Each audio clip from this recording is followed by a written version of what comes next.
Welcome to Gear Wizard TV. Fuck it, let's live.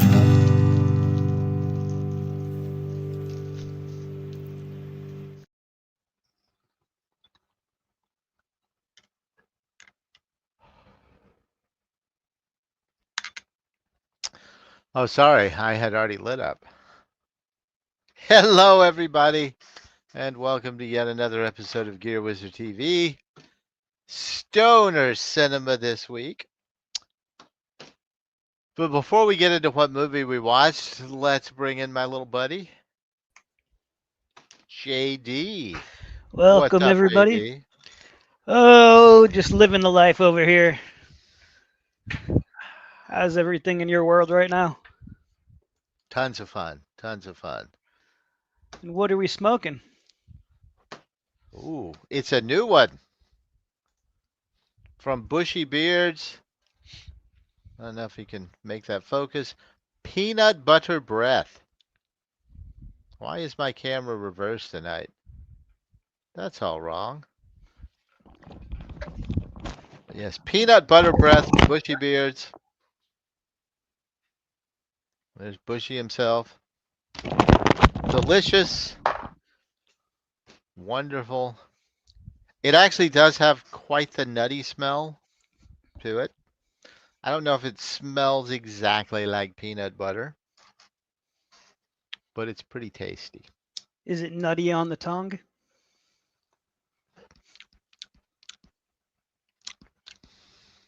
Yes, a little bit. All right. It's lacking a sweetness that I would think with the name. Not like the that blueberry muffins is. Oh, so good, and it really does taste like blueberry. Uh, but this is yummy. This is delicious. And it's supposed to be very calming. It's got some limonene in it. It's got some caryophyllene.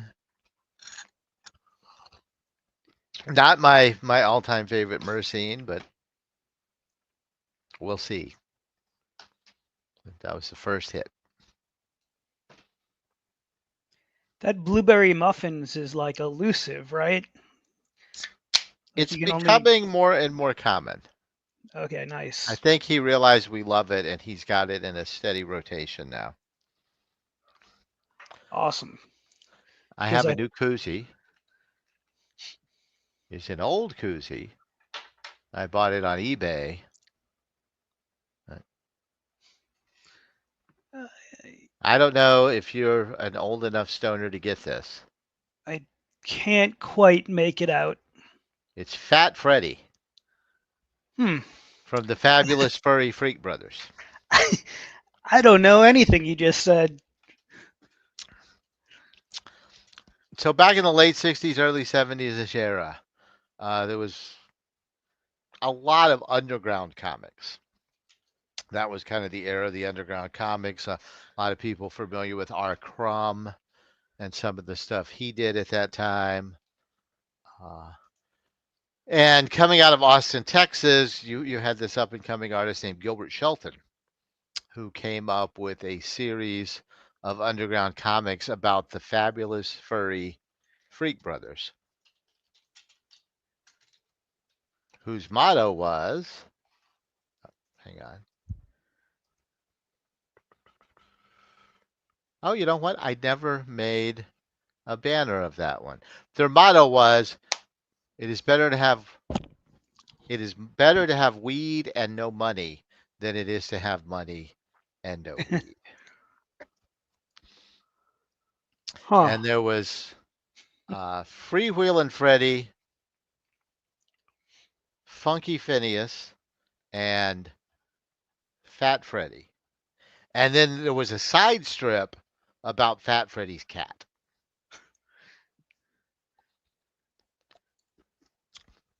But it also had on the back of the koozie, which there's no way y'all can read this. But whenever I come to Austin, I always stop by Oat Willies Uh, and pick up something, some weird shit like this small beer holder. It's got my name on it. Wait, it says all the things that you just said. It has on the back. Is that right? Yes. Okay. In case you don't know, I'm one of the fabulous Furry Freak Brothers by Gilbert Shelton, who, by the way, was the founder of Oat Willies. So yeah, you get a whole story on the back about Fat Freddy and Oat Willies. Yeah. R.I.P. Oat Willies. Is it officially closed? It is officially Yeah. closed. There's a little bit of merch on the website, I think, but I'm sure that's just what they got left over. Yeah. Sad, sad times. It is, and I had meant to go before they closed, but alas.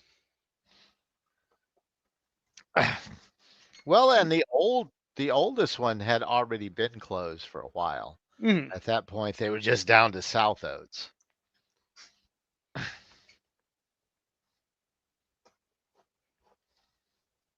Which was still a good shop.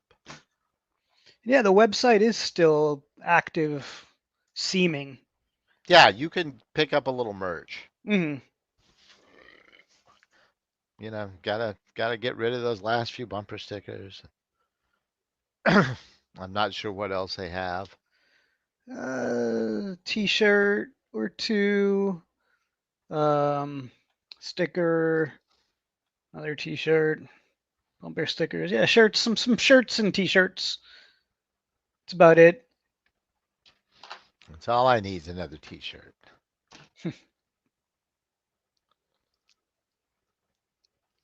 Can't you always use another T-shirt? I know you've been telling yourself that for many years, anyways.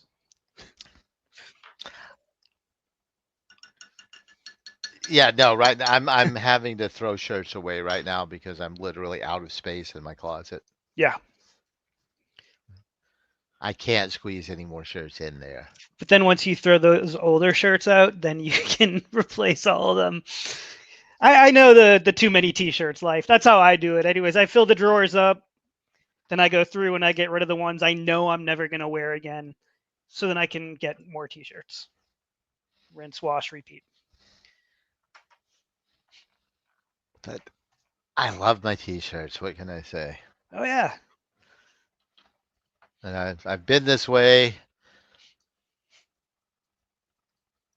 longer than I want to admit, and it's not going to change.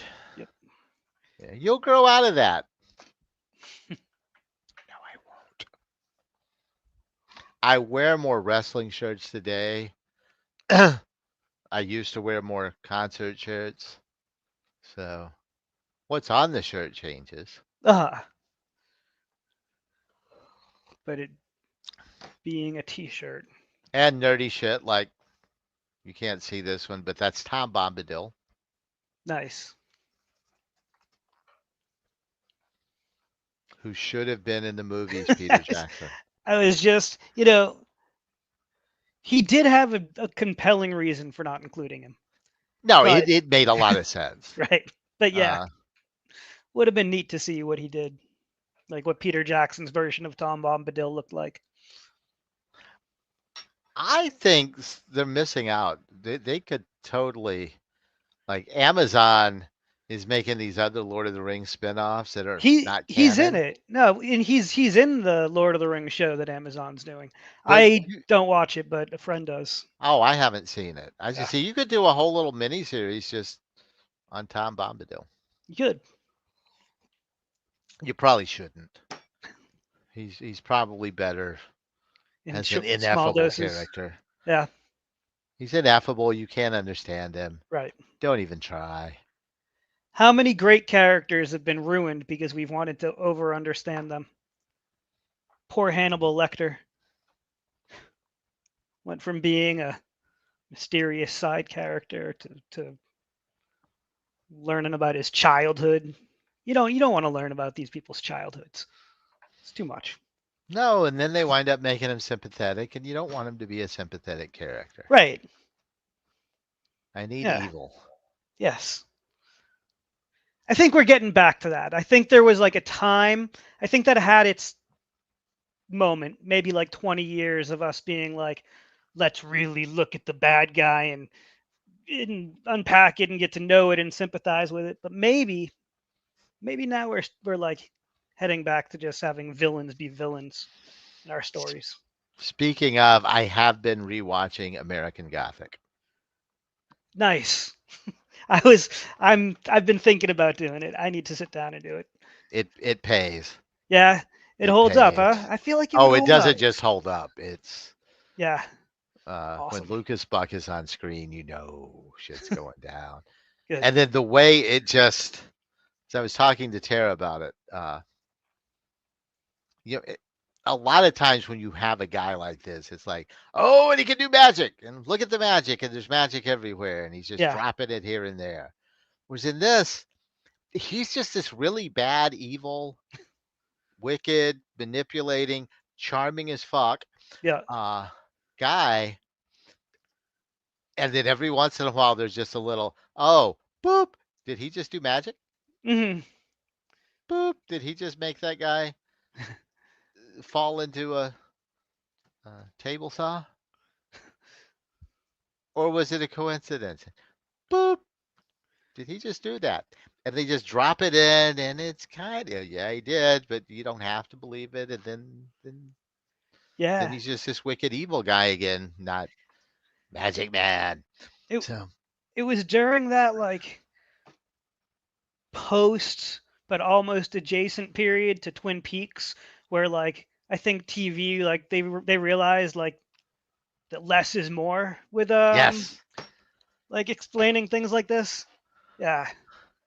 I can't think of I know that there were some other series from around that time that like kind of embodied that spirit, but not thinking of them. and then the guy from Sling Blade, Oh yeah. the kid from Sling Blade, Lucas which is Black. right at the same time. Lucas Black did both of those. Yeah.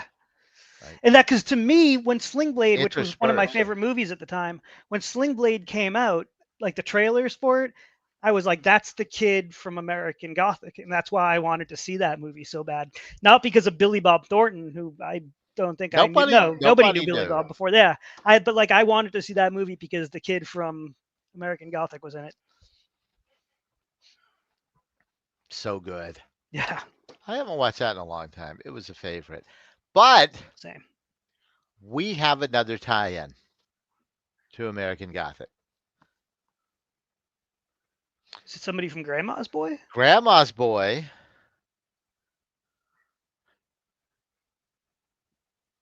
One of the female co-stars, well, I guess semi co-star, Shirley Jones, who's one of Grandma's friends and roommates. Yeah. Mrs. Partridge from the Partridge Family. Yeah.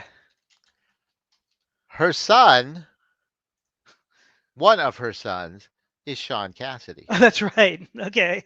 And Sean Cassidy created American Gothic. Nice. You know, every movie we watch now needs to be tied back to American Gothic in three degrees or fewer. Somehow, some way. Yes. We're gonna try to keep this streak running. But speaking of, I guess it's time.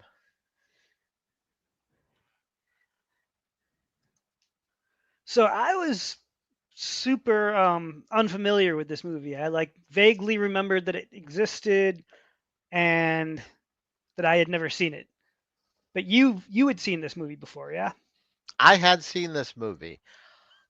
I don't think I went to the theater to see it. I think I bought it like the day it came out on DVD and took it home and watched it.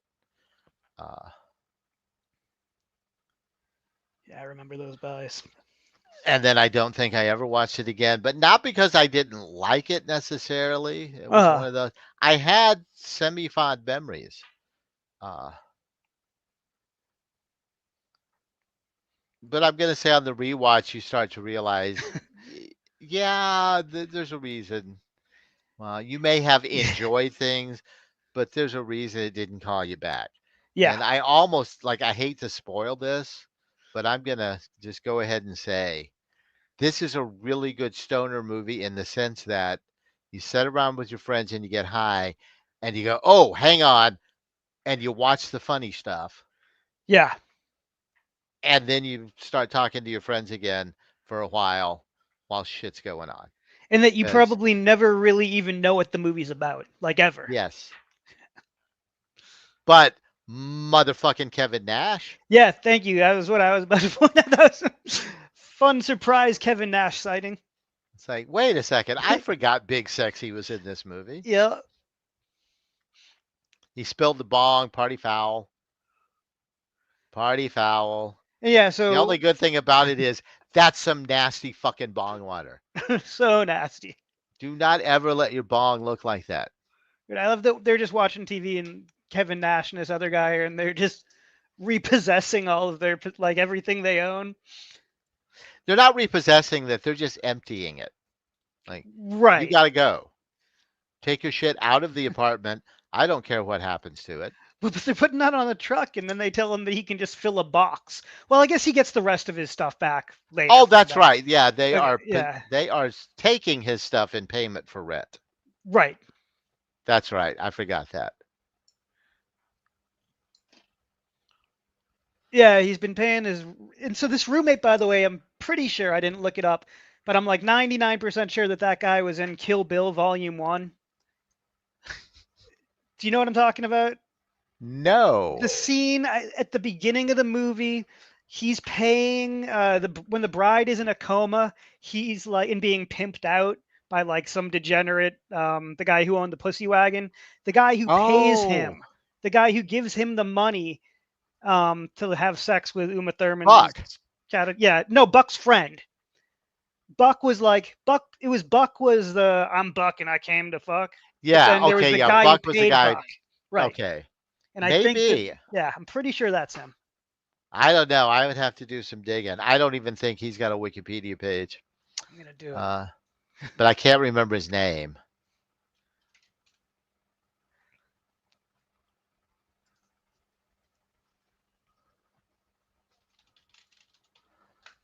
And then Rob Schneider breaks the bong. Yeah, Rob Schneider. He used to be funny. Not really. He used to at least be. I don't know. I used to smile when he showed up in these in Adams movies for no real reason, just to say, what the fuck was his line? With the You can do you it. can do it. Yeah, exactly. The you can do it But- era. I like. I just, I respected him for, man, you've made a career out of taking money from your friend Yeah. to do that. Just little cameos, but I get to go on vacation and I get well paid. But then you find out he's a scumbag Right. but yeah, this guy is now speaking of scumbag, this guy was my favorite guy in the movie the first time. The weed dealer, Peter Dante, who unfortunately is now, or I guess fortunately in a sense, exiled from the Happy Madison crew. For what? Uh, he pulled a Michael Richards, actually. Oh, did he? What I'm going to call that now, yeah. Yeah. Yeah, loud public racist rant. Huh. Loud publicly using the N-word with a hard R at someone. Not even like dropping the word, but you are a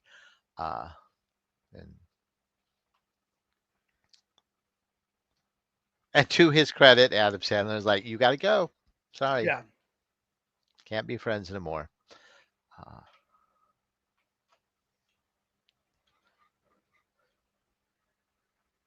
I have confirmed that that is the same actor.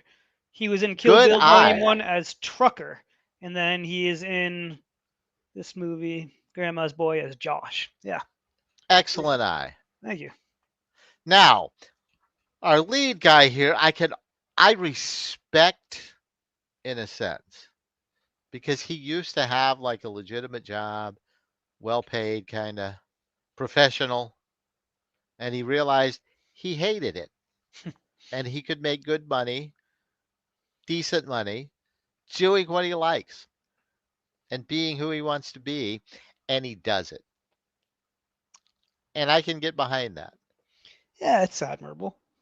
Choosing to live an authentic life. He could probably have a little more drive, but it turns out he does. He's just had that.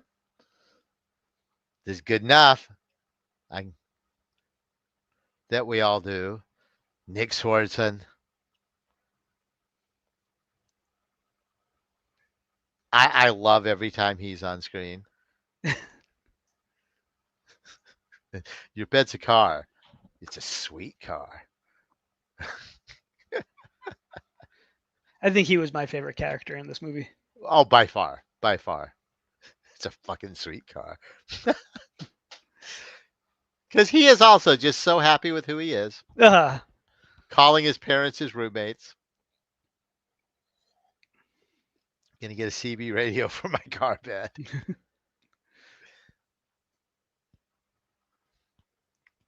He will always be Terry to me from Reno 911. Oh, is that what he's from? Yes, that was his first big gig. Okay. He was the male prostitute on roller skates and really short shorts. Yeah. I knew that I recognized him from things. Reno 911, that is a show that I have not revisited in like I've since it was on, whenever that was. What, the 90s, or was it more recent than the 90s? Late 90s, Yeah. early 2000s. I would love to see that show again. I should tell you about 2000s because in the 90s, Thomas Lennon and Kerry Kenny were doing Viva Variety, which I really need to go back and watch again if I can find it. Viva Variety, that has like Yes. the vaguest of They were doing a European, just cheesy as fuck European variety show. And one of the other guys from the state, whose name I can't remember, was their like announcer slash foil, Johnny Blue Jeans. Oh my God, I think I'm looking at this and hearing that description, and it's something I definitely saw at some point on TV. It was so And didn't know what the name of it fringe was. that 90% of people were like, "What the fuck is this?" and "Who thinks it's funny?" But there's 10% of us who are like, "This is fucking brilliant. I love this." It's very different from, but it strikes me a lot in that same vein as like Tim and Eric, where most people look at Tim and Eric and cannot understand why anybody would watch it. Right. And then the rest of it's like, this is I'm a Tim and Eric fascinating. guy. Yes. It is so bizarre and weird, and I don't always understand what's going on, and I don't care. Mm-hmm. Linda Cardellini, we have our second Freaks and Geeks reference, because we had Seth Rogen from Freaks and Geeks and Pineapple Express. Linda Cardellini also got her start in Freaks and Geeks. And at this point, I think had also done ER already.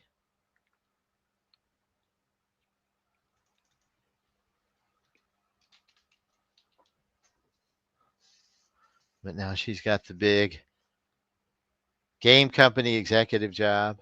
Mm-hmm. Gets called in to get shit done. Which, give it this for a stoner movie, she is actually one of the more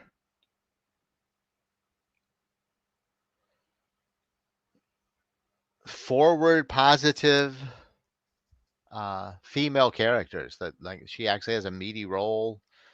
She's not just here to be a sex symbol. No, she's an achiever. She gets shit done.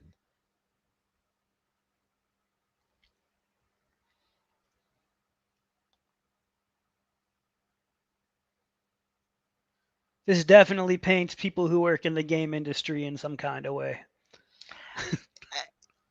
I mean, I gotta say, in my experience, yeah, limited though it is, yeah. Yeah. I mean, these are those people.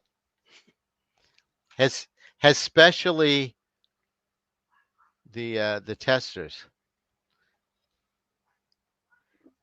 Certainly back in the early 2000s.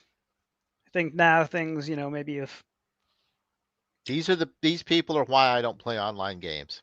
yeah.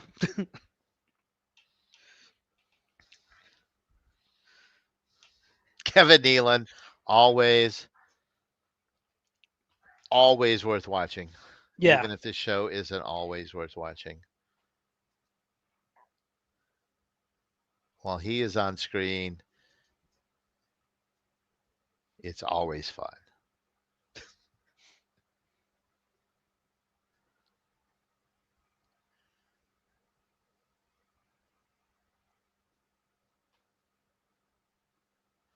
He runs the game company,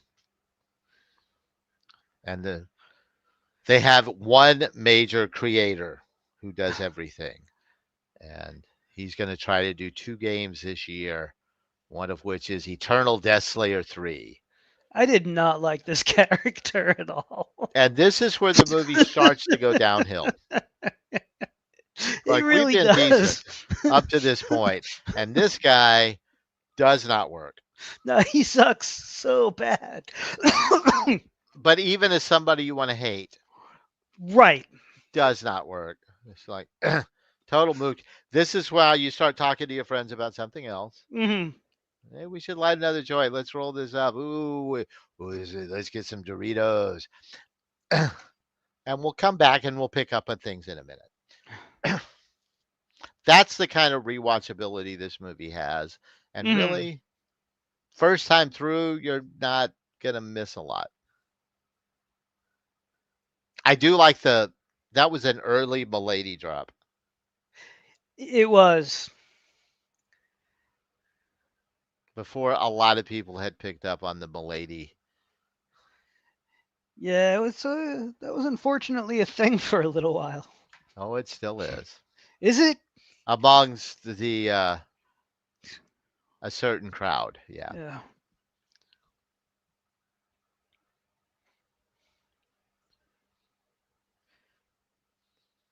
The I am about to be an incel, but I haven't been radicalized yet. Uh. Incels are very much that guy. Yeah, and he does this really stupid thing where he like talks to himself. Like a robot. Yeah, but it's like a mental disorder. He's like, I don't know, whatever.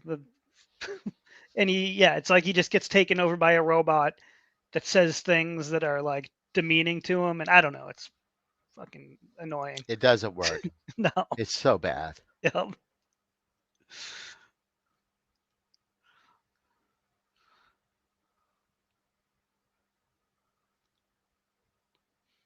And he's not an actor that I recognized at all. Oh God, no. There's a reason for that. Because he sucked. I mean, the character is bad enough. Yeah. Yeah, and I didn't recognize Jonah Hill right away either. I forgot that No, Jonah this used to was be so large. early Jonah Hill. Yeah.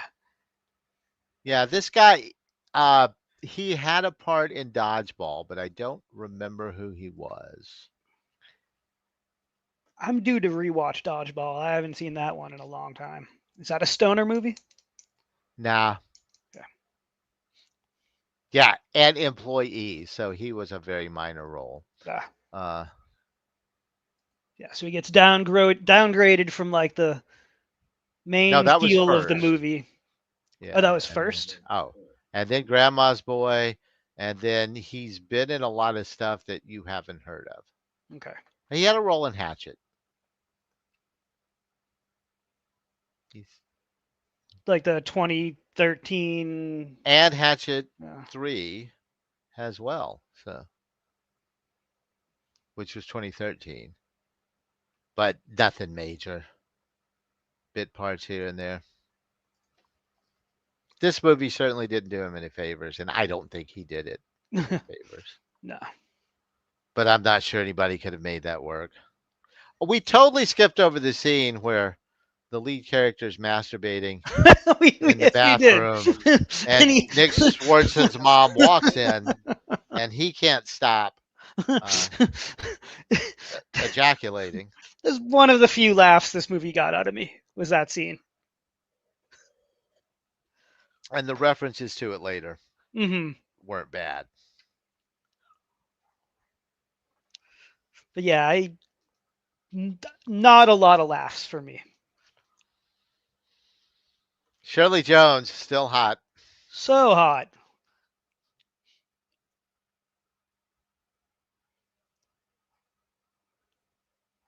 And She's very horny.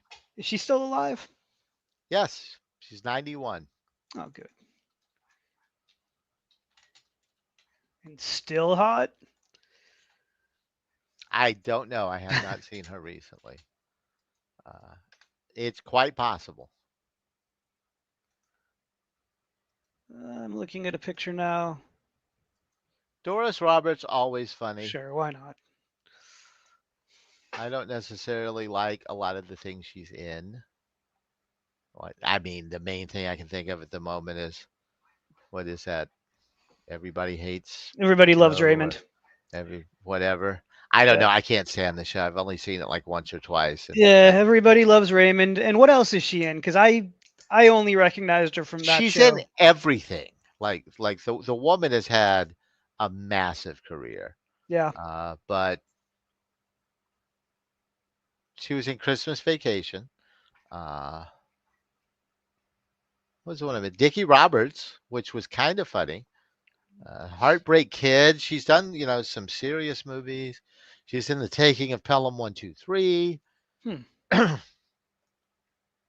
And I've seen her in a lot of these. Rabbit Test, where Billy Crystal gets pregnant.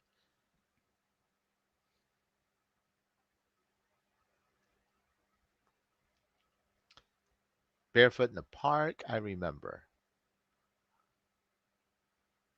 Yeah, so this was a funny he he's staying in the room of their dead roommate. It was like a Golden Girl situation, and the fourth one died, and like he thinks that he's hearing the ghost of the woman who died in that very room, but it was really just his grandma at the foot of the bed, like fucking with him, which is so ridiculous that it's funny.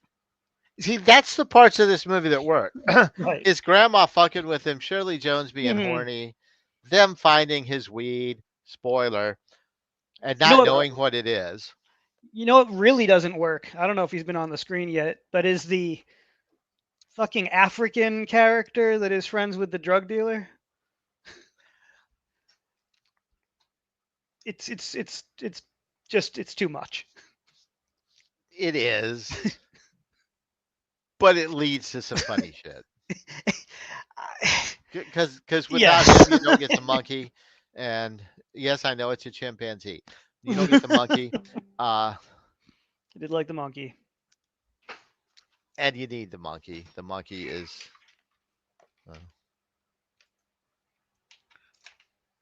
How do I make it just show the background? Why isn't that an option? Just show the background. The monkey.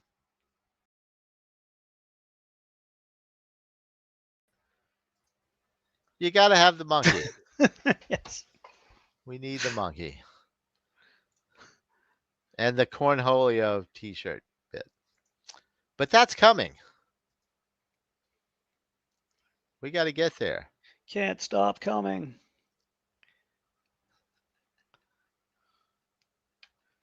So they're making him do chores.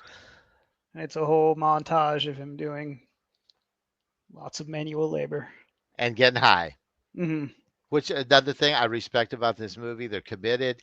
He smokes weed. He smokes a lot of weed all throughout this movie. Right. And weed. So this is a stoner movie. We don't need to get to the end to discuss that. This definitely is a stoner movie. But weed doesn't really factor into the plot really at all, other than the fact that he occasionally needs to go get more of it, right? Yeah, he's a stoner. Right, It's a movie about a stoner. right. But like, unlike some of the other movies that we've watched that are about weed About weed. Yeah, that's central to the this. plot, this is just like This is that's the, its background. Like he just, like you said, he's a stoner. Just one of the things he happens to be. He's a stoner. He also works at a video game company.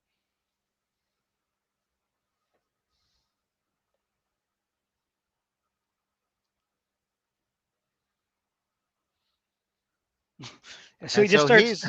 Oh, go ahead. I was gonna say he just starts telling everybody at work that he's like living with 3 women and that they're having these wild orgies every night, and all the nerds are like super into it.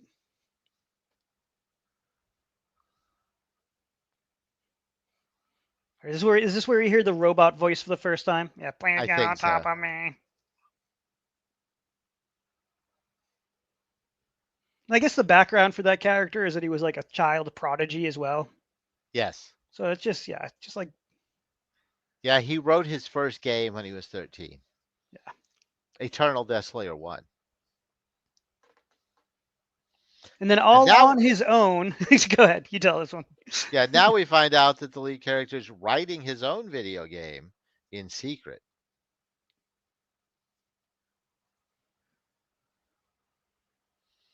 And he hooks his grandma up with the video game and has her start playing it.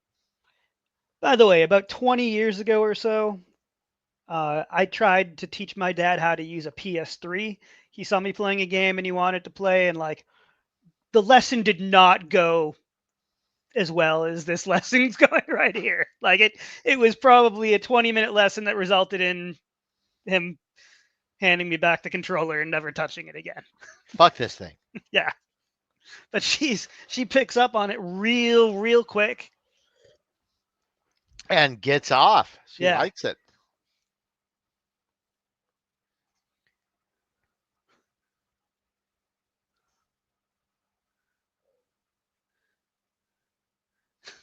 She was good. I liked the old ladies and their dynamics. Even there's the addle-brained old lady who like just keeps she just like takes 75 pills a day and is hallucinating all the time. And drops some wonderful non sequiturs in. Yes. Like those are the type of things I think if this had been a movie that I had watched with, my stoner friends back in the day, like I think we would have like just quoted a lot of those random lines at each other. Indeed, yeah. And this is a good movie to watch with friends, but watching it by yourself, Yeah. oh boy. Oh well, I think it's good, but then you feel like I should keep watching this, and there's nothing to distract me, and it's not so good for a while. Right. Yeah, because I drifted off on my own watching it. I was in and out. But I am having more fun on this little rewatch of slides. Same. Yeah, I was not super looking forward to this one because like when I watched it on my own, I like didn't really laugh, not once, not more than a couple of times, and like yeah, I I just didn't really laughed at feel the it. weed But dealer all the time. The weed dealer yeah, was fucking hilarious. Uh, he's getting a lion. right. Is the thing you find out, and he's like warning the And guy, "Man, you that's can't jump around like this when the lion's here." and And that's why they the decided to put African guy wolves. is supposed to be bringing him the lion. Ugh, yeah. Spoiler: we will find out later. The lion didn't work out. We don't Mhm. actually see the lion because Adam Sandler was not giving him that kind of money. Uh, he'll give him monkey money. You can have a chimpanzee, but lion is hard to wrangle.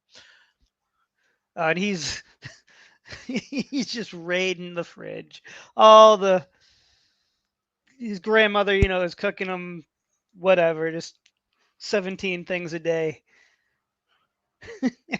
He because he's just I guess used to microwaving shit. I kind of get where Yes, his head is here. Yeah, he's like just used to being alone microwaving. They don't have a microwave, so he treats the oven like a microwave, and he just puts all the food like loose on. It's no good. and he's hiding his bong as a vase, Yes, setting which his that's a bong. That I would totally buy that bong. Mm-hmm. I It did like look that like a bong. vase. Oh, here we go. So Oh he just no. reaches in and Oh no. grabs the tray with his hands, just burns the living shit out of his hands, and throws the food all over the floor. Oh, what a goof! Yeah, so he's using the bong as a vase, and he's hiding the weed in the dead woman's tea T10. jar. Tea, Yeah. yeah, T10. T10. It's fun to say. T10. T10.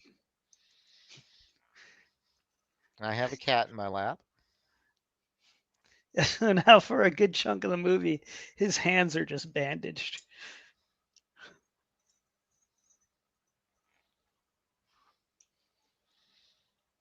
And it happened during a sex orgy. Right. Yeah.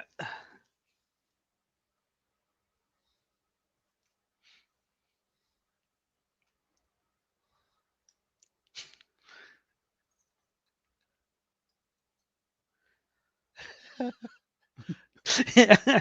He's like, "What? No, no, I didn't say that."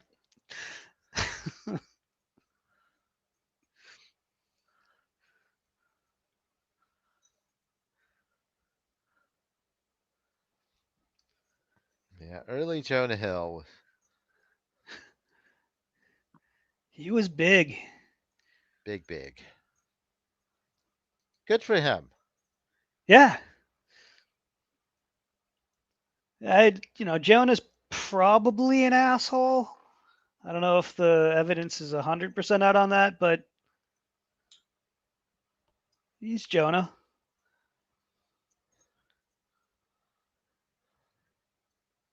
I liked his Mario T-shirt there.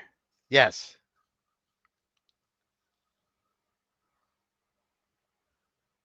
It looks like the Mario Bros from the Lou Albano show. Did you ever see that? Say that again. It was the Super Mario Hour, and Captain Lou Albano was on it, and he played Mario. Like he played the Mario character from the video. You don't know about this? No. Yeah.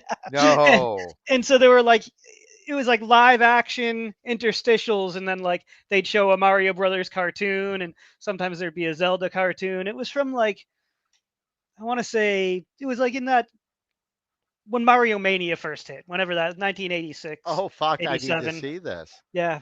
Okay, this never works, but I'm gonna back up just a hair. Because I there was something here I really wanted to freeze and look at, which I didn't do during the movie, so I swore I would do it now. I didn't notice This those Phaedrian's in the Quest. movie either. What does it say? Includes distortion glasses to simulate extreme drunkenness. That's insane. And I want to play Gay Robot. Yeah, I can't. I caught Gay Robot the first time, and I want to try Gay Robot because I like the idea of camp computers fighting for attention. And That these sounds brilliant. these are his previous games that he made. Is that right? I don't know if Or- these are his games or they're just games that okay. Kevin Nealon produced or what's up. But they're brilliant. Yeah, they are. Our friend Adam on Total Recall always likes to say the art department always shows up. And this is a good example of the Yeah. art department showing up. Because they're never referenced. It's Uh-huh. just, hey, we got to have some game posters up. Right. And they made a screenshot worthy effort here Yep. on them.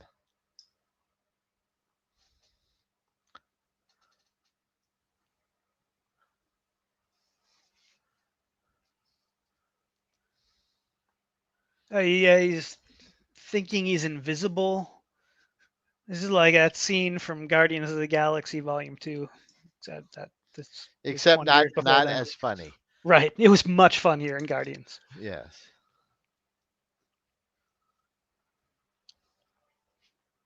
This guy is no Dave Batista. No. some publication just declared that Dave Bautista is the greatest wrestler turned actor. Agree or I'd disagree? have a hard time disagreeing with that. Same. I mean, I love Cena, but I don't think Cena's the actor that Batista is. No, Cena's a comedian, Yeah. and he could pull off comedy pretty well. But Batista's got it all. He's got range.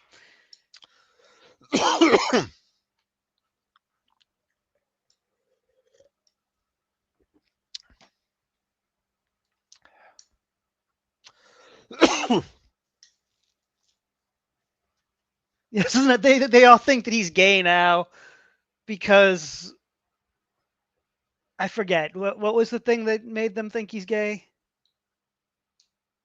Well, his grandmother already thought he was gay, but now he has introduced them to Antique Roadshow Ah, and has them hooked on Antiques Roadshow, which he wanted to get them out of something else and got them hooked on that. And now he can't get on the TV to work on his video game testing because they won't stop watching Antiques Roadshow. and I forget what he was trying to get them off of with the cable. Yeah, I don't remember. But he needed to get them to stop doing one thing Yeah. for a different reason. But now I'm confused, and it wasn't that important. It wasn't, but it's funny that it's one of those things that neither one of us caught though. So it must have been barely even mentioned. Like I caught it when it was happening, because the whole "Hey, what's this Antiques Roadshow" part was the clever part, and then I totally don't remember why he wanted them doing that instead of whatever he was doing.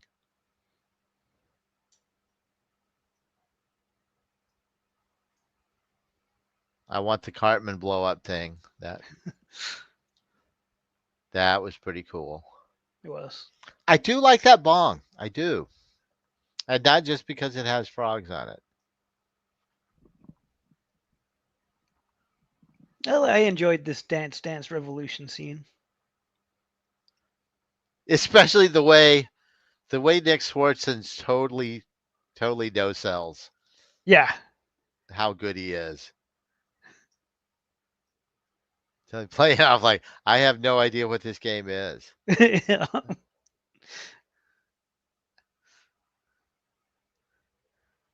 He's like, "Oh my God, you're doing so good. No way I could beat that."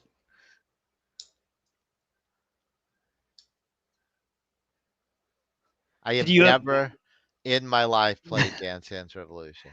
I think I've tried it a couple of times, but was just so bad that I didn't really do it. And I know that's what's going to happen, so I'm not even going to try. Yeah.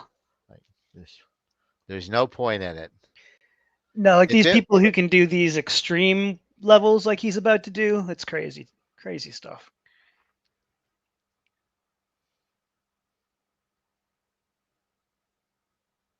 And I've seen people work it. It's Mm-hmm. impressive. Like I in no way mock it. I just can't. Yeah. I know what's going to happen when I get up there, and I can't. I would have to look down and then look up and look down. Yep. And then it tells you to put your feet in two different places at the same time, and you're like, "What? What do you want me to do? I don't get it." You can get a desk that's very, very much like this now. Oh and yeah. I really want one.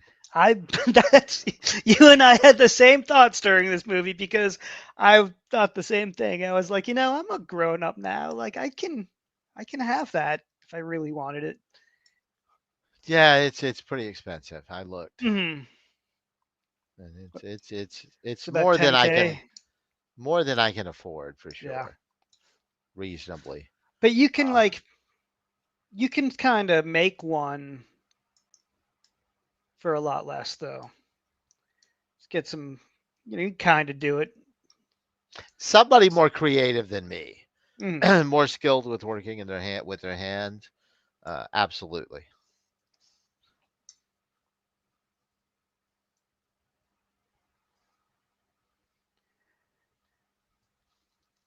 There was a period where Hollywood thought that like every evil genius would have a desk like that, though. Like, remember that movie Oh, I Swordfish? would. If I had the money this kid has, Yeah. I would totally have that desk. There's Mhm. no question. Would be a lot That would better on the neck. that would be in my office.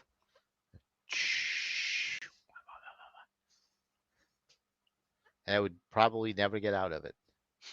I would live in that chair. I and the chair would become one. Exactly. I'd have to have it That's the big risk. I'd have to have it plumbed.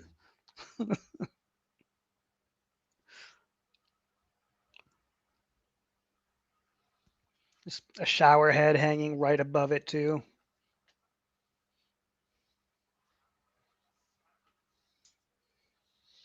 And now we have our first example where he steals somebody else's idea and claims it's his own. That's He right. mocks the guy for giving him the idea. Hmm. So we have finally validated his evilness. It was always in question.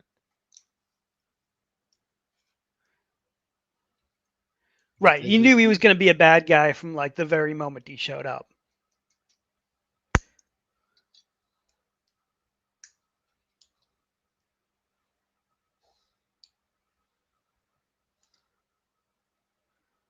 Stupid character.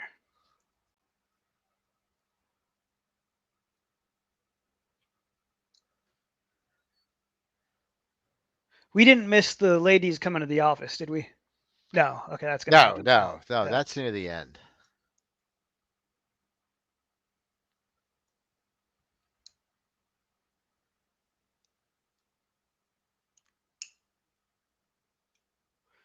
This might have been the whole part of the movie that I like completely zoned out during.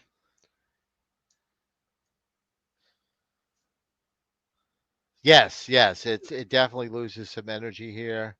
Uh, with the oh no, he's not getting his levels done.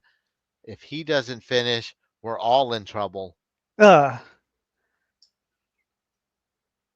Oh, and it is their first, okay, yeah, here they are. Okay. yeah, their first appearance, where everybody finds out Alex has been making Right. up parts of his story. The interesting parts. I like the T-shirt with the dice on it. Hmm. Wait, and I like that he doesn't, because you think that they're all figuring out that he was lying, but then they'd still think that he was telling the truth, but that he was like also having sex with his aunt. That's what Nick Swardson thinks. Yes. So we got another poster back there for Unicorn Derby, Yeah. which And I then kind of want to play. crush something on that other one. No, that's just a little poster for crush your enemies. Crush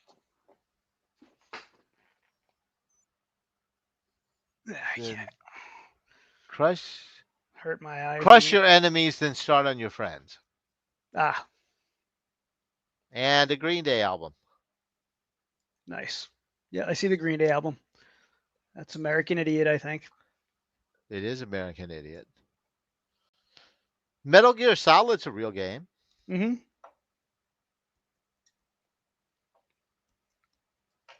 And Brown Sugar, I meant to stop on that one earlier. Tobacco Wrapped, but I can't read the fine print underneath it. But that's probably a little problematic. Hmm.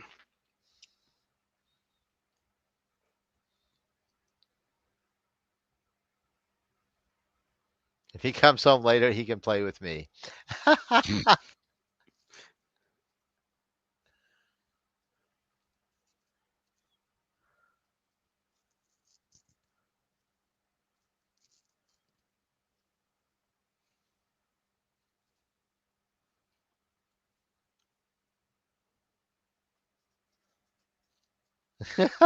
See, yeah.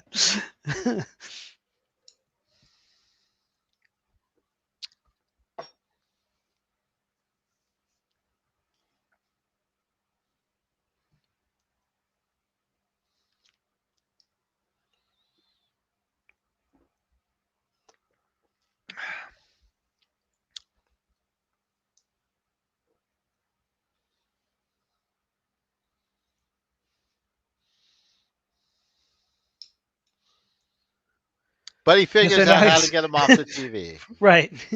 Tickets to Antiques Roadshow. His grandma still. You can love anyone you want and stay here as long as you like. So we're getting back to the lion. It's on the news now. It had gotten loose in this residential neighborhood. And he's acting like it wasn't his. Right. Like, how did a lion get here?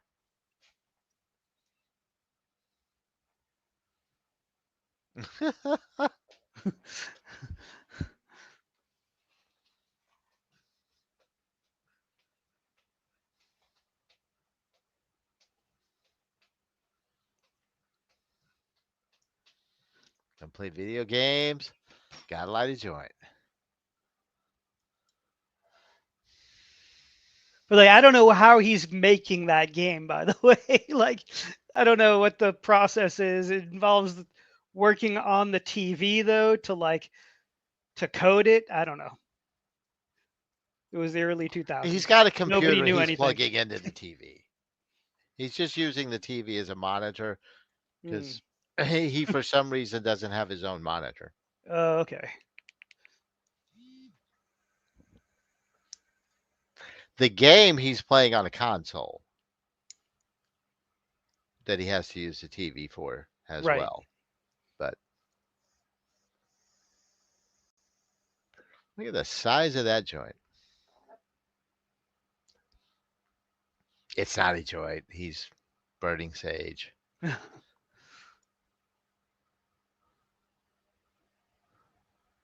Before anybody says anything.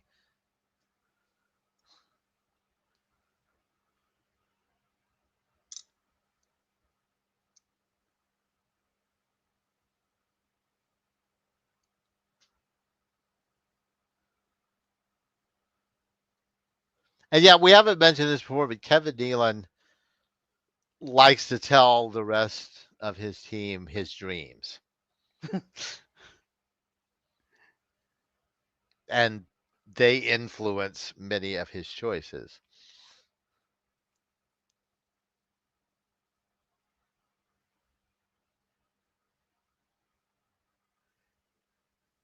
I missed. So this is why they end up at that restaurant. Yes, because of his dream, he wants her to take the whole team out to celebrate. But Robot Boy's not coming.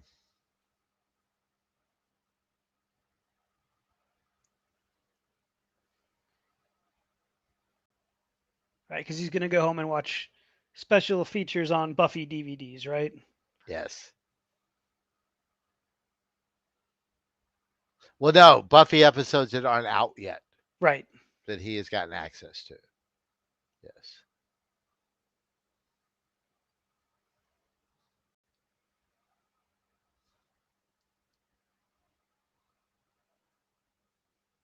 Because she's supposed to be jealous.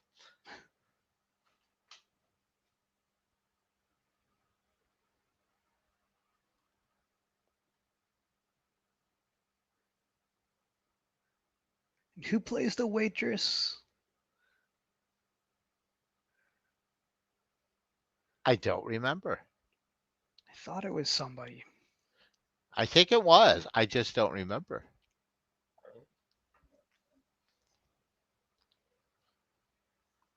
Oh, David Spade is the waiter. Oh, that's right. Yes. Yes, there he is. Yeah. And this is like some super vegan, yeah. Kind of like Casa de Luz in Austin, if you've ever been there. I have not.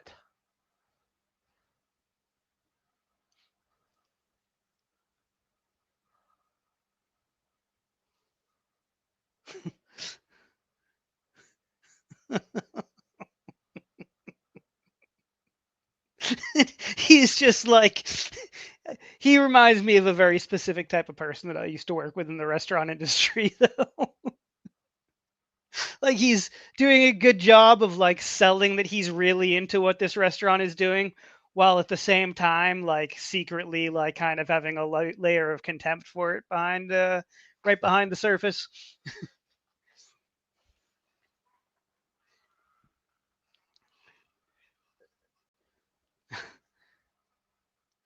So they decided to go somewhere where they could eat meat and drink booze. You were sweet. David Spade does that so well. Yeah. It's kind of just his whole vibe. What has Spade done lately? You know, I don't know, but I will watch Joe Dirt Yeah. anytime you want. Is that a stoner movie? Nah, I don't think so.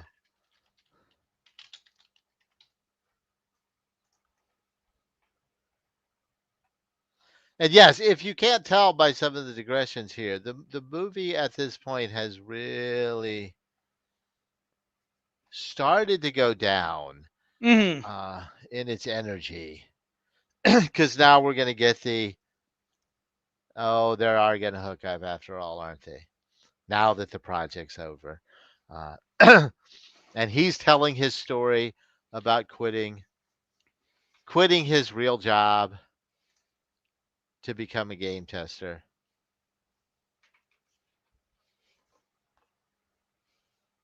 And he can't get stoned and be an accountant.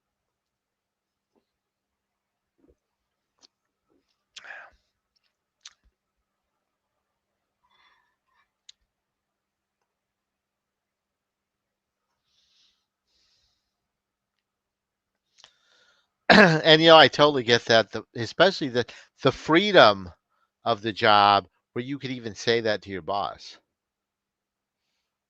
That I do this job because I can get stoned and do this job, and you're not going to get in trouble for saying Yeah. you get stoned and doing this job, because they can't hire people to do this job that don't get stoned. Right. It's like working in a kitchen. Yeah. You do not have to pretend you don't smoke weed when you work in a kitchen, because it's expected that you do.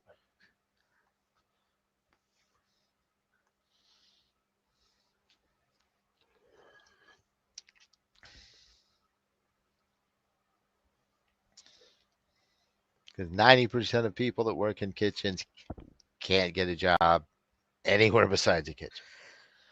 That's right. And that's why it's a wonderful skill to have, Mm-hmm. because you can always get a job. Yeah. Kitchens are always hiring.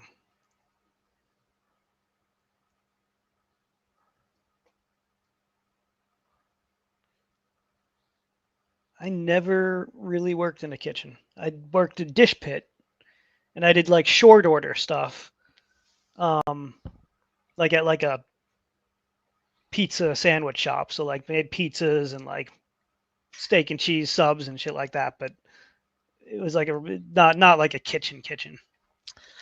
I have done everything you can do. I worked dish pit. That's where I started.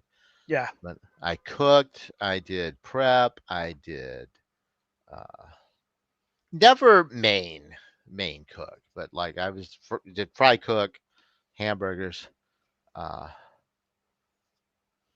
steak fingers, chicken fried steaks. But I never Mm. cooked like the big steaks. It's a little too much finesse for me. Uh, but I waited tables. That I did lots I of. plated.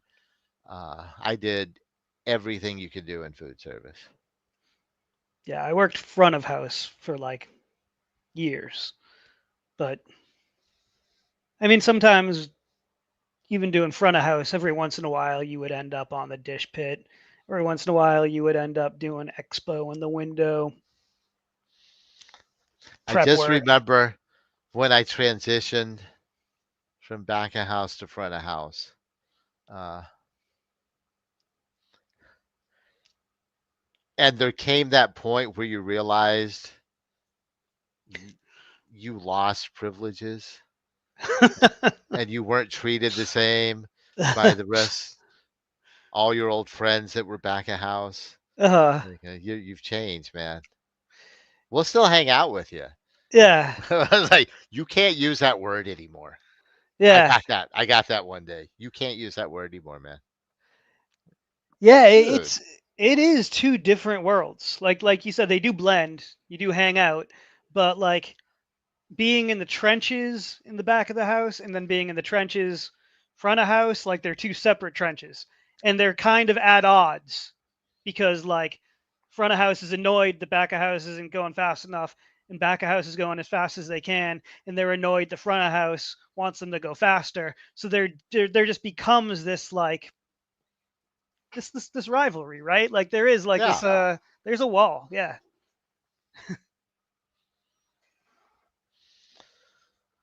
Alex's house has turned into a huge party. Everybody's getting high. He comes home and the three ladies are high because they decided to make some tea. And they made weed tea unknowingly. And now there's a huge party. Douchebag. Did we miss it where he and Alex have the moment He and Alex have a moment. and he shares his game with him? I don't know. No, that has not happened yet. I think that's about to happen. Uh,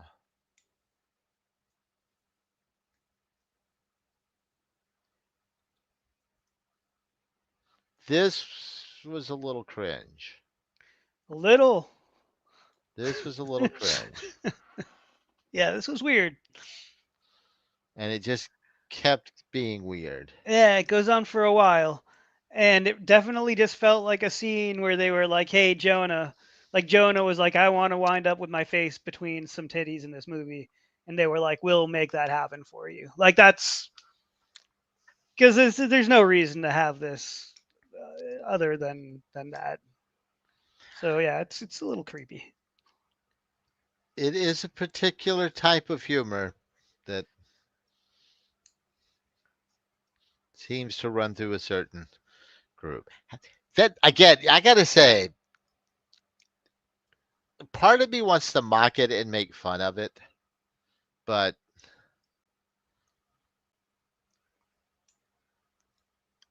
I have an odd respect for Adam Sandler in the sense that he has figured out a way to make a lot of money making stupid movies with his friends and letting his friends make stupid movies. Yeah. Uh, and taking care of his friends, being part of it, because there's so much nepotism Yeah. sort of going through here. But why not? Like, No, I do respect Sandler. I yeah, think if I was hugely successful, I'd like to give my friends jobs and let them have a good time too, and yeah. share the wealth sort of thing.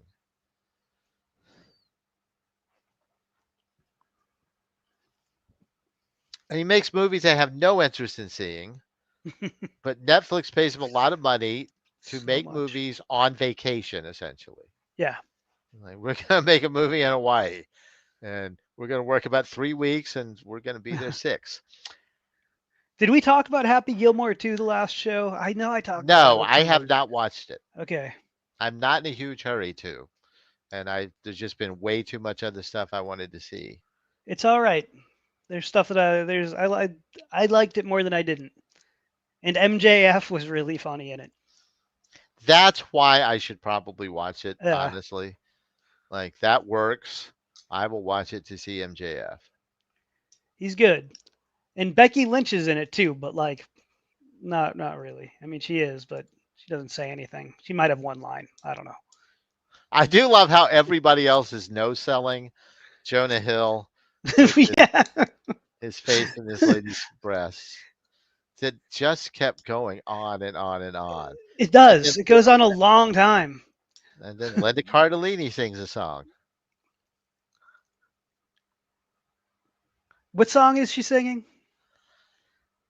I was afraid you're going to ask me that because I was trying to remember and I can't. Yeah. Come on, captions. Show us something. Give us a line. Did the captions go away? They did, and I'm not sure why. The captions, we seem to have lost them. Yeah, she's singing. It's like a risque song, whatever she's singing, because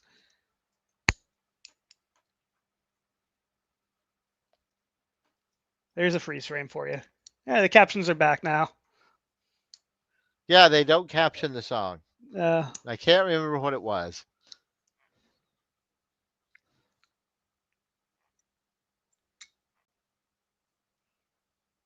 But it worked. I mean, she pulled it off. yeah. It did not come. It came across the kind of thing you would do at a party when you're a fun person. Hmm.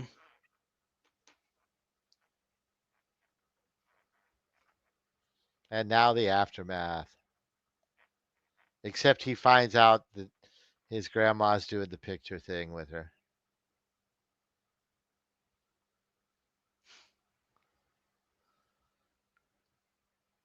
Which means Linda Cardellini is in love with him. Yes. That is movie speak for these characters are now in love.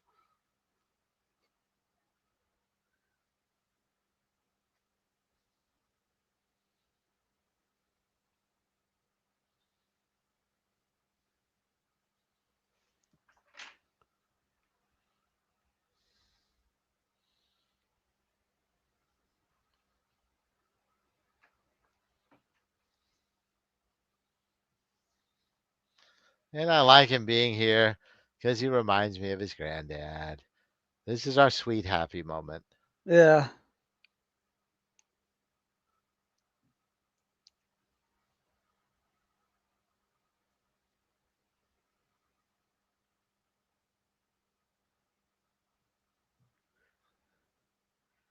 Oh, and yeah, I think we forgot to mention that the reason why the old ladies were so fun at the party was because they drank tea with the weed that he had put in the dead woman's tea Oh, no, towel. I mentioned that. Oh, you did? Okay. Oh, yeah. I'm high. In amongst a bunch of other things. All right. Yeah. And here's Jonah Hill and the lady with the breasts Hmm. having breakfast. Who I don't really need to look up to know that she was probably not in anything other than this movie. And Nick Swartzen lost his virginity with Shirley Jones. And who can blame him?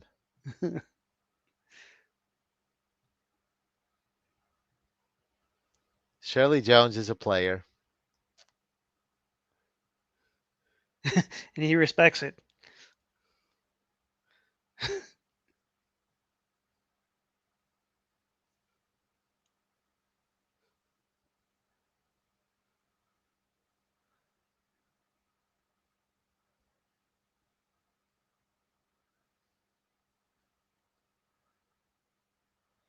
I've never met anyone with 300 roommates. It's an odd way of looking at a hotel.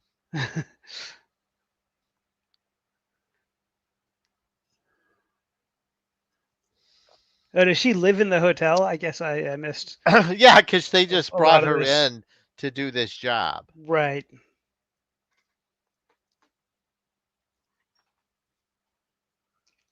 Oh, there's the first kiss. And the first everything else. Yep.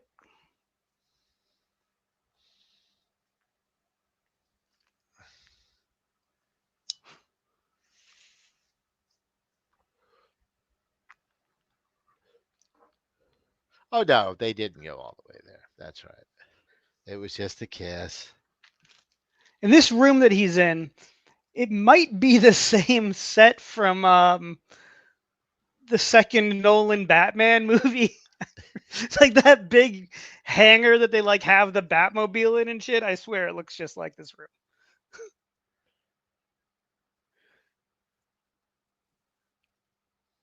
Those are Sour Patch Kids. Yes. Now I want Sour Patch Kids.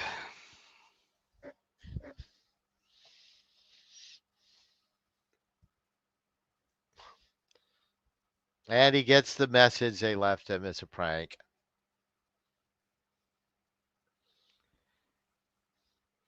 Making fun of him. Yeah.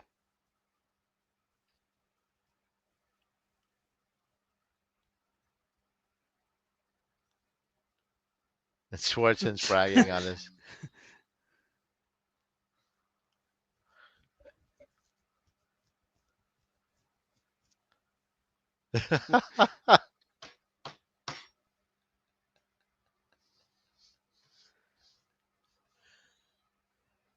I guess the whole gratuitous him sucking on boobs thing was just for that 13-hour joke. Yes. Yeah. Yeah. Yep, that was for that joke.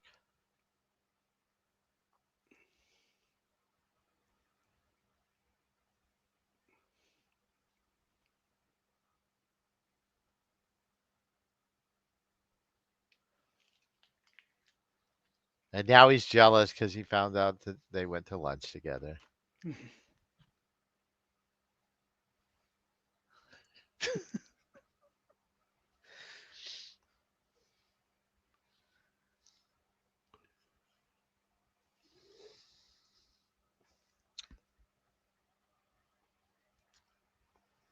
See, now he has a monitor.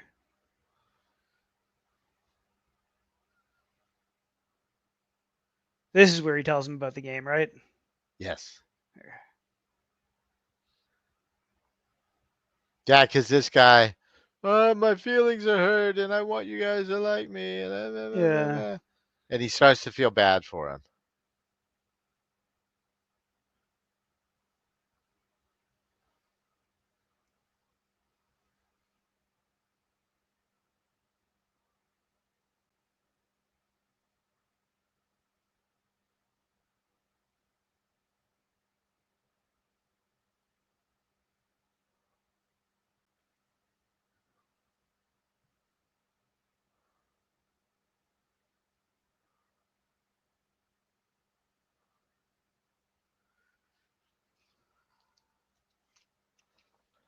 Here we go. Now he's gonna see the Yeah. game.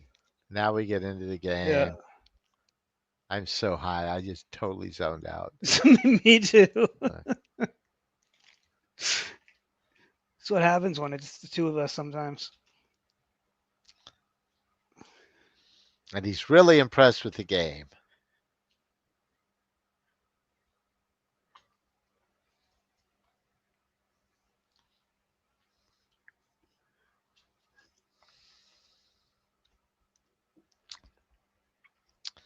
Let me see it and I'll give you some notes on it. Yeah.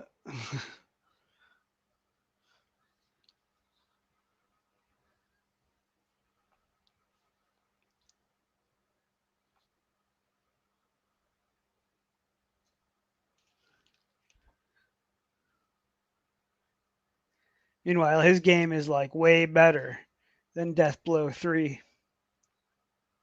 Death Blow? Is that what it's called? No, no. Death. Eternal Death Slayer. Yeah, that's it. Eternal Death Slayer 3. Yeah, here's my only copy of my secret game. Yeah. Be careful with it.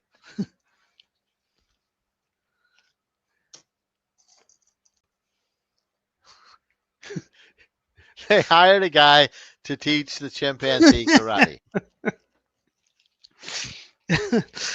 and he's really good at it.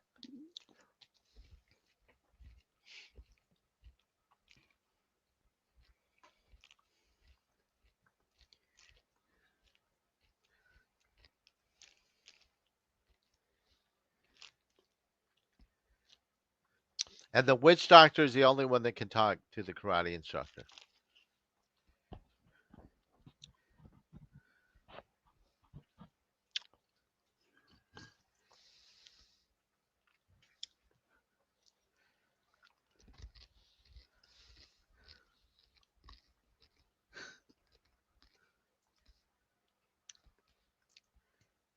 And part of this guy is funny because of his delivery, which you were not getting on these slides.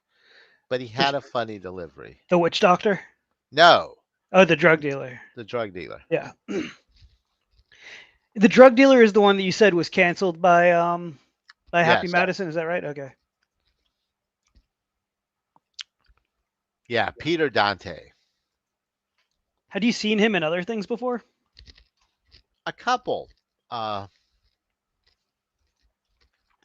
Mostly, of course, Happy Madison things. Mm. Yeah, he was one of the stoner guys in Little Nicky.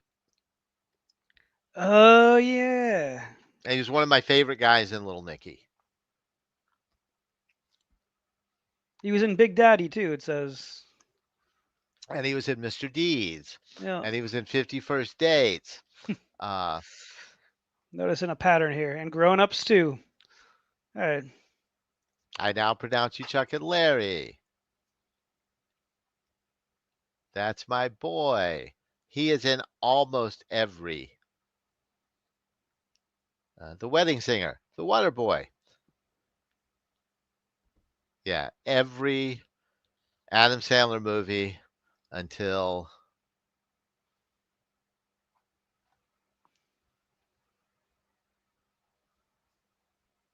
it looks like 2013, which I'm going to guess is about when yes, November 2013. He got kicked out of a hotel after saying the N-word to a staffer. Ah, yeah. For not recognizing him. Ugh. So, but he had a funny delivery. I always liked him. Mm-hmm.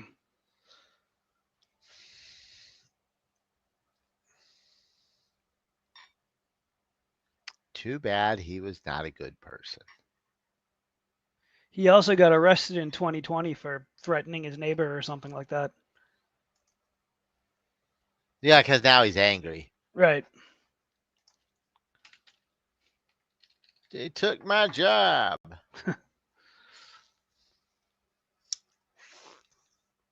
He was bothered by loud noises from construction work being done at a neighbor's residence and allegedly threatened to kill his neighbor and harm his wife and kids. Yeah. I mean, listen, we've all been annoyed by construction sounds before, but threatening to kill people and hurt their wife and kids over it is probably not to their move. face. Right. You can mutter that to yourself. Oh yeah, I've. if things that we muttered to ourselves was a crime, forget it. So Dante finds out that his shit's been stolen, or Alex, and his Alex. response is, mix up every kind of weed you have Right. and let me smoke one joint of it, a No one's giant ever- joint of everything. And the weed dealer is like, I'm going to videotape this for scientific research. I love how he's like, no one's ever done that before, and I'll do it with you. I like that level of ride or die commitment.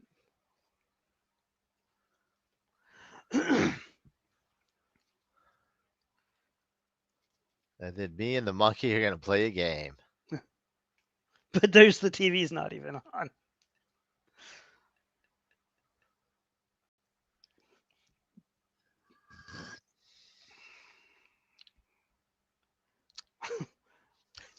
Vote for you. I think it's the devil. Who knew that mixing strains could do this?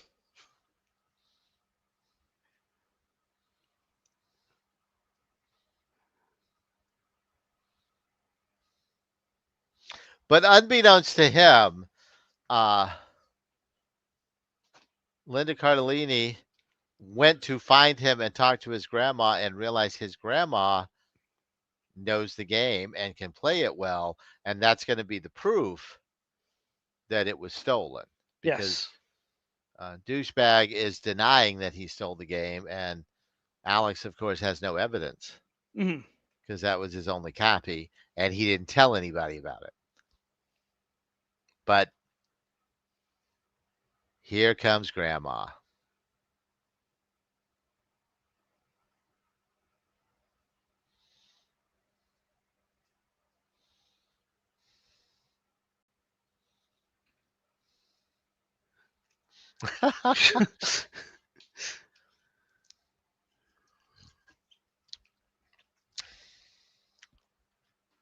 And how are we going to prove it? She's going to play the game. And she's gonna Which, beat him in it. So yeah, she just has to play it better than he does, and then that's it. That's all the proof they need.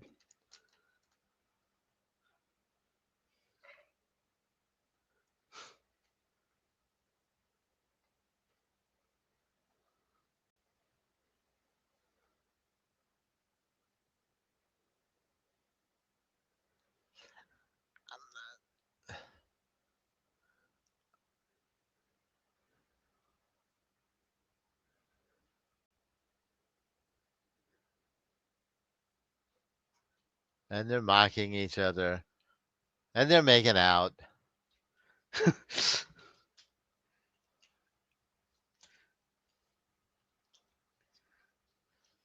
Now, I did have an issue here. Am I watching? They're playing head to head against each other, I guess so. Yeah. which doesn't make sense because it's not that game. Because she was playing it by herself this whole time. uh, but maybe there's a for like a lot of games that have a single player campaign, there's also like a deathmatch mode. But why would she be any good at that when she's never done it? I mean, Oh. neither would he, but she's never done any deathmatch stuff. No, but she at least knows the mechanics of the game. Uh, I I'm mean, just yeah, and I'm that just was a playing plot devil's hole for advocate me. here. Yeah. Yeah, that was a plot hole for me. I'm willing to go with it I because it's an Adam Sandler stoner movie. mean, everything about her being like great at that game I required know a I don't suspension of have a problem with disbelief. that. No, Uh, you will find weird shit like that happens. That I'll buy. It's more often like your dad, but right. every once in a while, sure. And he's a weird kid. She had a weird husband. She's a weird lady. This could happen. I'm good with that. But that's a different game. Uh,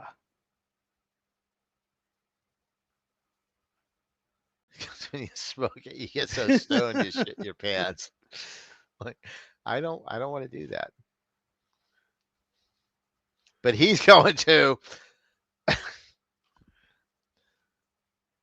which I kind of respect in a weird way. and Nick Swartz and his like relationship with his mom has somehow evolved, right? Like, didn't they play that out? I think so. Maybe it was very subtle if they did, Yeah. and it's not important. He's getting laid. Yep. Shirley Jones. I'd say the kid's doing all right for himself. I might also be conflating this with something else I watched the I other did day. not I don't know. mention it either, but the opening and the closing with the little Galaga stuff, Yeah. I kind of dug. Yeah, it was cute. All right, so I enjoyed this on this rewatch that we just did together. I enjoyed it more than I did when I saw it myself a couple days ago. For sure. Because This is not a movie to watch by yourself. no, it's not. And now that's got me thinking, like, you can rewatch a comedy by yourself. Like, if you watch a comedy in the theater and you have a good experience with it or whatever, then you can rewatch it and and you just sort of remember what it was like seeing those moments communally. And so it can be funny. But can you really just by yourself rewatch that many comedy or Uh, just watch that many comedies alone and like enjoy them? Maybe I If can. they're I don't know. good, Yeah. I mean, like I am pretty sure I saw most uh, of the Cohen brothers stuff initially by myself. Okay. because I didn't live where there was a theater, and Mhm. so like Yeah, we've I watched a I lot of had stuff on no VHS problem alone. loving Raising Arizona, but a mid comedy, Right. yeah, you need that communal experience with a mid comedy. And this might not have even been a mid comedy. This might have been a little lower than that. Yeah, yeah. It's got those moments that make you remember it fondly, and it's got those moments you enjoy. Uh-huh. And then there's the other stuff that makes it a movie, I guess. I don't know. Right. But Some good that part jokes was in a not nearly weird as good movie. and is ruined by the douchebag character that just Yeah, I can't even remember his name. I don't either. Because why? JP. That's right. Uh, JP, the designer. yeah, he Uh, was just so annoying. doesn't work. No, And not because you're not supposed to like him, right. but because it's just not watchable. He's painful. So And maybe. that would totally take me out of the movie every Mhm. time. Uh, yeah, if we could somehow make a fan edit of this. Uh, It's just like a 40-minute movie about a bunch of old ladies hanging out with stoners. and the everything except the JP stuff, Yeah. you wouldn't have to trim a lot except just take JP out, and you're gonna have a lot less, not as much confusion as you might expect. Mhm. I think. Well, there'd be no conflict. Right, the ending would be a little weird, but Right. uh, I had one scene. Hey, Grandma, come play this game against this dude. Yay!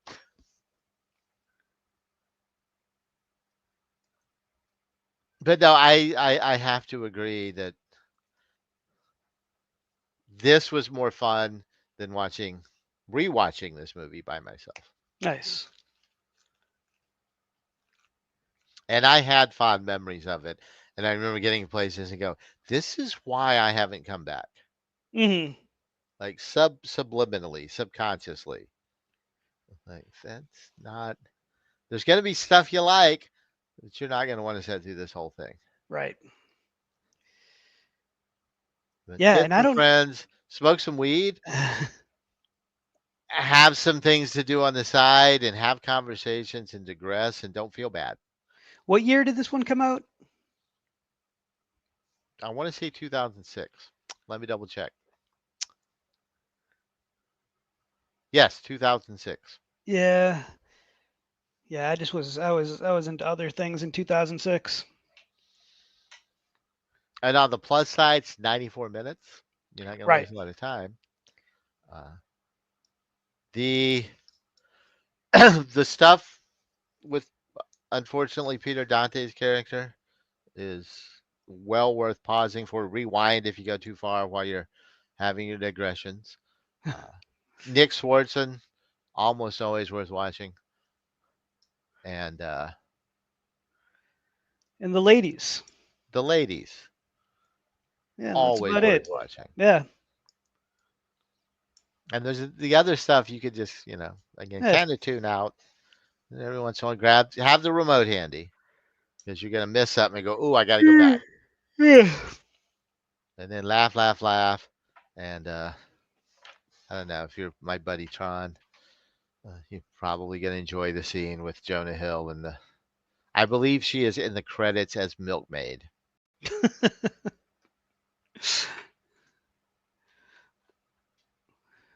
which is unfortunate. But if you look it up on Uh, IMDb, I uh, think yeah, that is what it says.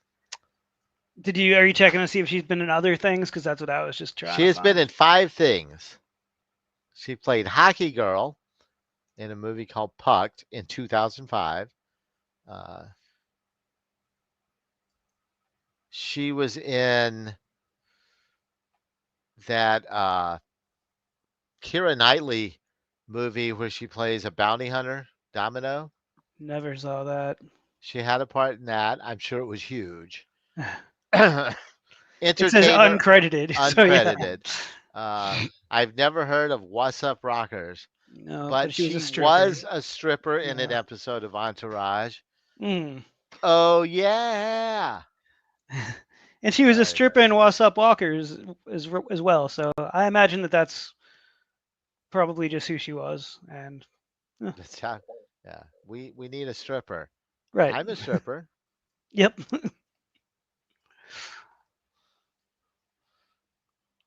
Which much like in the Attitude Era, the Godfather's entourage The whole was train. always strippers from the strip club in whatever town they happen to be in.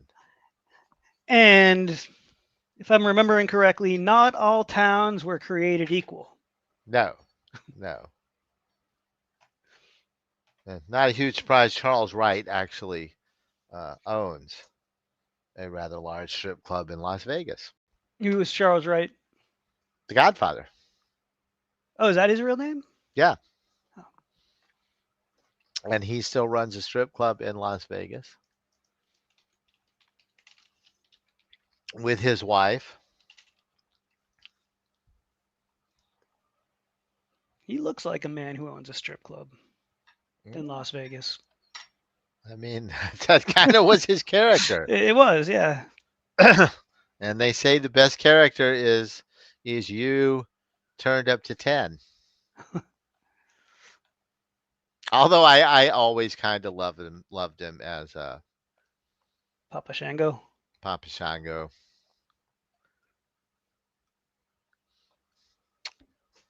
I got a smile out of him Yeah. at WrestleMania. Because we went to WrestleMania the year he was inducted as the Godfather into the Oh, Hall nice. of Fame. And when they bring him out during WrestleMania and have him stand on the stage, I was right next to the stage and fairly close to where he was. Uh-huh. So I waited for a little silence. You know, it's one of those, every once in a while there's a little lull in the crowd. Mm. And I just, really loud, I said, Papa Shango! And he kind of smirked. Nice. So I'm going to take credit for that. Yeah, you had a moment.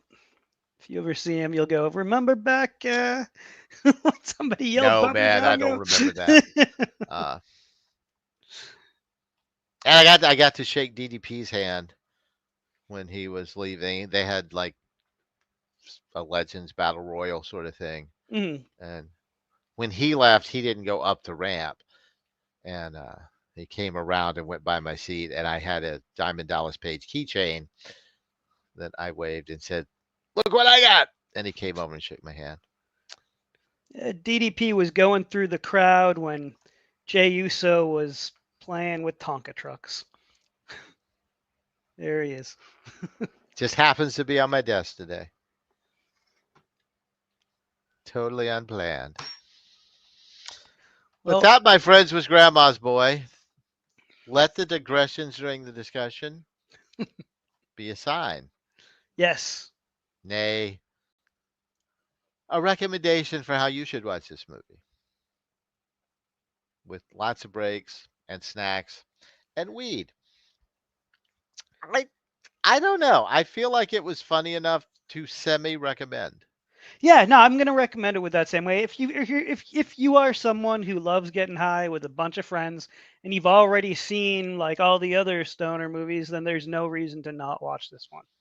That is a lukewarm endorsement if ever there was one, but I would, however, again, pull back a little bit on watching it yourself. yeah, It's not going to be as much fun. no, you're not gonna like it if you just like throw this on and get on the couch by yourself. You're not gonna like it. There'll be And if bits, there'll be yeah, scenes, but it's not as much fun. no. It's a good Netflix and chill movie if that's your thing, because there will become a lull, and during that lull, the chilling could happen. So Yeah, indeed it could. yeah, And that's really, aside from maybe one thing, there's nothing that's going to make make your milady cringe. Right. Yeah, your milady might even like this one. And any miladies watching. That's a guarded recommendation. Yes, it is. It's not up in smoke. No, I've given weaker recommendations on this show though. Yes, Like, by far. yeah, I'd watch this before How High, yeah. I I think think. is How High the one we watched last week, A couple weeks ago. a couple weeks ago. Okay, yeah, I already kind Yeah. of forget How High. It's a Benjamin Franklin ghost. Right. Yeah. Okay. Yeah. It's all Yeah. right.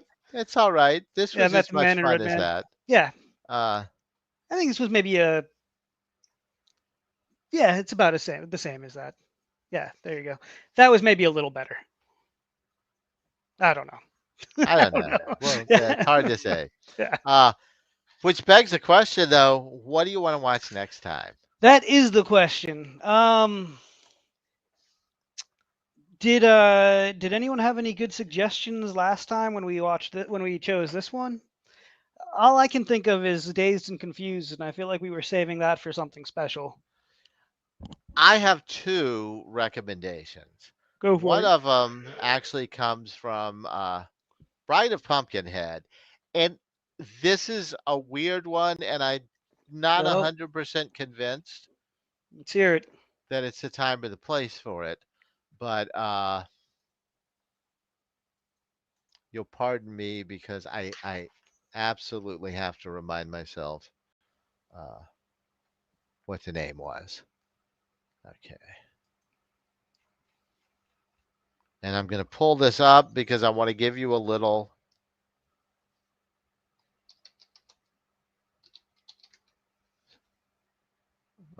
bit of the synopsis. I am not going to swear to it, but I'm pretty sure I have seen this. It's a 2000 British comedy. It is not technically listed as a stoner film, but it is about a middle-aged widow whose irresponsible husband leaves her in enormous debt, forcing her to grow cannabis in her greenhouse to avoid losing her home. What's it called? Because that sounds familiar to me too. Saving Grace. I'm almost sure I saw that movie. That sounds so familiar. And it's Brenda Blethyn and Craig Ferguson. And we were talking the other day about how there's not many female oriented, female fronted stoner films. So far the only one we've really done or seen was Smiley Face. And this almost qualifies in the sense that while I don't expect, and I definitely don't remember it being what I would consider a stoner film, it is Right. definitely a cannabis oriented comedy. It's definitely uh, pro cannabis, like it's showing cannabis as medicine. It's showing cannabis as beneficial and useful, and people get high. Uh, And what's the other one? so the other one is a recent film. Uh, by and I've got I'm blanking on the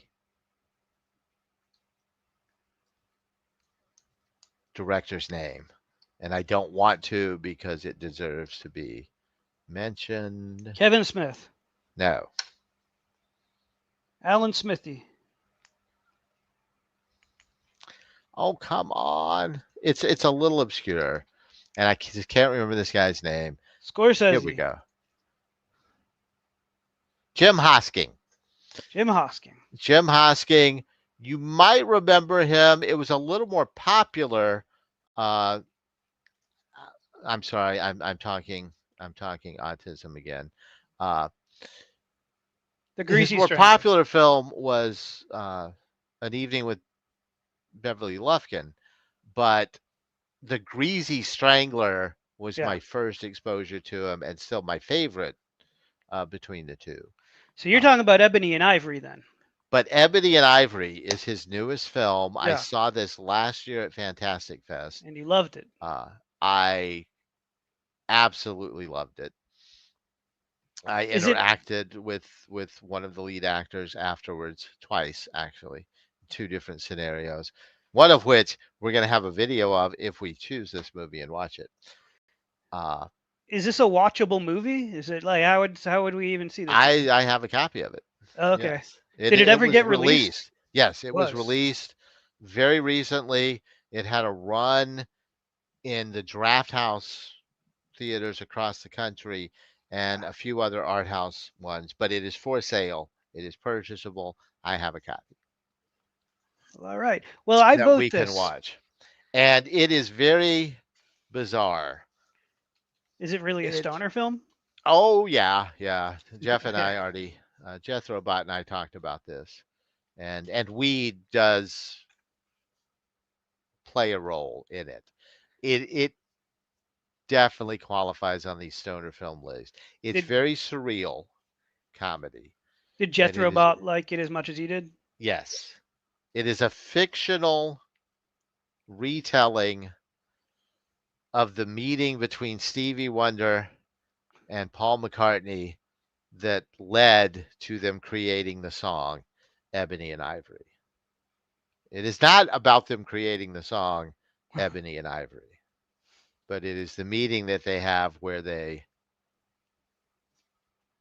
meet for the first time and they spend several days together at Paul McCartney's Scottish cottage on the Mull of Kintyre. And it is weird. That song is It weird. is so very weird. Uh, did you see the Greasy Strangler? Yeah, I did.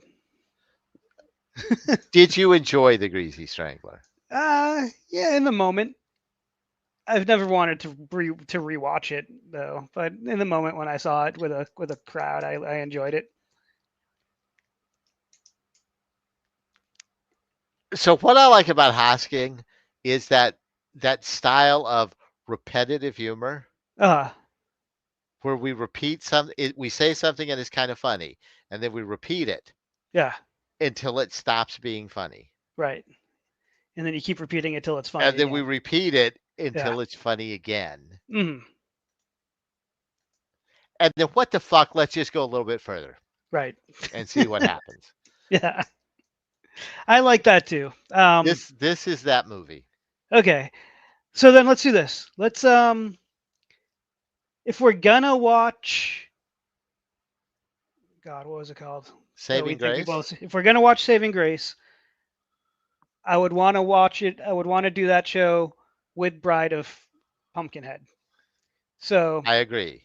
why don't we see if Bride of Pumpkinhead wants to do that and can commit to doing that? And if so, let's do that and then do Ebony and Ivory the week after. But if Bride of Pumpkinhead is not available for next week, then we will come back and do Ebony I and like Ivory. that idea. Okay, I think that totally works. perfect. So what are We we have a watching plan. next week? If you're watching this along with us, we don't know yet. You'll find out Tuesday night. You might find out earlier if I make the YouTube post sooner. Suspense. But I'm a stoner, and that's probably not going to happen. Probably not. But I am going to tell you, change bog water. If this is the only time you do it this week, do it now, Do it now. because that bog water's nasty. Change your bog water. And we will see you 1 week from now. Have a good night, everybody. Don't forget to like and subscribe. Cue the And music. we're out of here.